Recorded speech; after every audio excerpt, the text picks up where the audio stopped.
Kingdom off white ఈ brand మొత్తం ఒకే colour మీద డిపెండ్ అయి ఉంది, అది కూడా వైట్. సో ఇప్పుడు నార్మల్గా చాలా బ్రాండ్స్ అనేది అన్ని కలర్స్ని వాళ్ళు ఎంకరేజ్ చేయడం జరుగుతుంది, కానీ కింగ్డమ్ ఆఫ్ వైట్ మనం చూసుకున్నట్లయితే ఒకే కలర్ వాళ్ళకంటూ ఒక క్లారిటీ ఉంది. సో ఇదే కింగ్డమ్ ఆఫ్ వైట్లో రానా దగ్గుపాటి కూడా ఇన్వెస్ట్ చేయడం జరిగింది.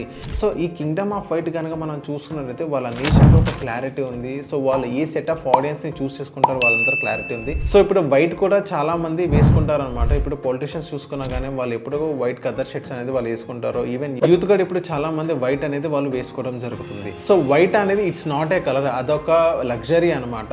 అండ్ నెక్స్ట్ మనం చూసుకున్నట్లయితే ఇదే వైట్ మీద వాళ్ళు చాలా డిజైన్స్ అనేది వాళ్ళు లాంచ్ చేయడం జరుగుతుంది. అండ్ ఆ వైట్లోనే ఎంత షేడ్స్ ఆఫ్ డిజైన్స్ ఉన్నాయో ఒకసారి వాళ్ళ షోరూమ్కి వెళ్ళినా కానీ మనకు అంత క్లారిటీ వస్తుంది. వైట్లో కూడా ఇన్ని డిజైన్స్ అనేది మనం లాంచ్ చేయొచ్చు అనేది మనకంటూ ఒక క్వశ్చన్ మార్క్ ఉంటుంది. అండ్ నెక్స్ట్ మనం ఒక షాప్కి వెళ్ళంగానే మనం ఏ కలర్స్ చూస్ చేసుకోవాలని మనకంటూ ఒక కన్ఫ్యూజన్లో ఉంటాం. కానీ ఈ కింగ్డమ్ ఆఫ్ వైట్ మనం చూసుకున్నట్లయితే మనకంటూ ఒక క్లారిటీ ఉండేది, మన మైండ్లో ఏ షర్ట్ కొంటున్నాం అనేది. సో వాళ్ళు కూడా ఒక క్లారిటీ ఉంది, వాళ్ళు ఏ సెట్ ఆఫ్ ఆడియన్స్ వాళ్ళు టార్గెట్ చేయాలని చేసి. సో ఇలా అనేది కింగ్డమ్ ఆఫ్ వైట్ అనేది ఇంత మంచిగా సక్సెస్ అయింది. సో ఇక్కడ వాళ్ళు చేసిన ఒక 3 స్ట్రాటజీస్ కనుక మనం చూసుకున్నట్లయితే వాళ్ళు వాళ్ళ నీష్ని కరెక్ట్గా వాళ్ళు టేకప్ చేసుకున్నారు. వైట్ కలర్ని వాళ్ళు బాగా చూస్ చేసుకున్నారు, దాని మీదే వాళ్ళు వర్కౌట్ అనేది వాళ్ళు చేస్తున్నారు.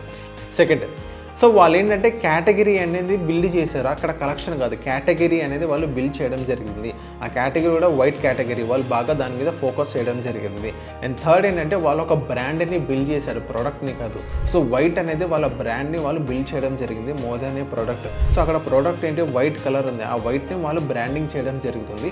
అప్పుడు అందులో రానా దగ్గుబాటి ఒక ఏంజల్ ఇన్వెస్టర్గా రావడం జరిగింది. సో ఇక్కడ కనుక మీరు చూసినట్లయితే వాళ్ళు ఎంత మంచిగా స్మార్ట్గా గేమ్ ఆడారో మీరు అందరికీ తెలుస్తుంది.